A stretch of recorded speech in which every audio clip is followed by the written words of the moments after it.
Hello everybody, నేను Srikanth back again.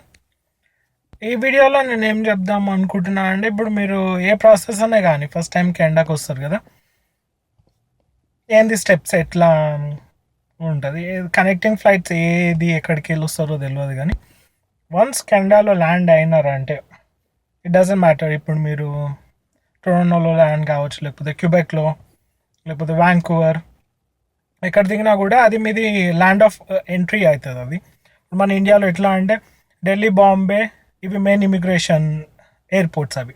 So ఇక్కడ కూడా అట్లనే Quebec, Toronto, Lester B Pearson, లేకపోతే వ్యాంకూవర్, ఈ మూడు ఇంపార్టెంట్. ఇంటర్నేషనల్ ఎక్కడికి వెళ్ళి ఎవరు వచ్చినా కూడా ఆ ఎయిర్పోర్ట్ త్రూనే రావాలి. ఇప్పుడు సపోజ్ మీరు స్టూడెంట్ పైన వచ్చినా, లేకపోతే ల్యాండింగ్ ఇమిగ్రెంట్ అయినా, ఏదైనా కూడా అక్కడ ల్యాండ్ ఇవ్వగానే భయపడొద్దు. ఇది కొంచెం యూనిక్ ప్రాసెస్ ఉంటుంది. ఇమిగ్రేషన్ లైన్లో నించున్నాక మిమ్మల్ని వేరే రూమ్లోకి తీసుకెళ్తారు. భయపడొద్దు, మళ్ళీ చెప్తున్నాను. అదేమీ డౌట్ వచ్చి తీసుకోపోవడం అట్లా అని కాదు.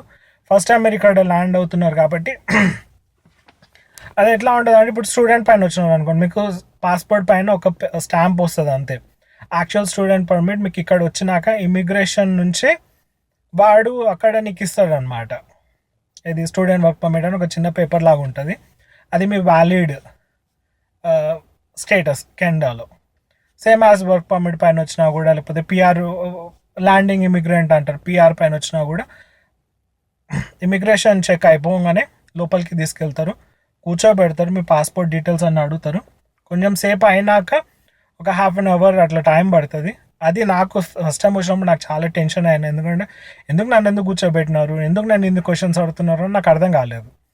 తర్వాత అర్థమైంది, ఇది ఓన్లీ వన్ టైమే. ఫస్ట్ టైం మీరు ఎప్పుడు వస్తారో, ఇప్పుడు స్టూడెంట్ పైన వచ్చినా, పిఆర్ పైన వచ్చినా, మీకు అది ఒక స్టాంపు మేబీ వన్ టైము, లేకపోతే అట్లా ఉంటుంది. కొంచెం అజీబ్ ఉంటుంది. ఇక్కడ యుఎస్ లాగా కాదు.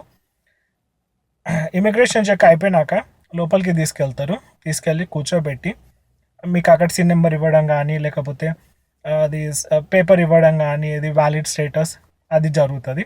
టెన్షన్ పడవద్దు, ఇదంతా యూనిక్ ఉంటుంది. కానీ ఓన్లీ ఫర్ ఫస్ట్ టైం.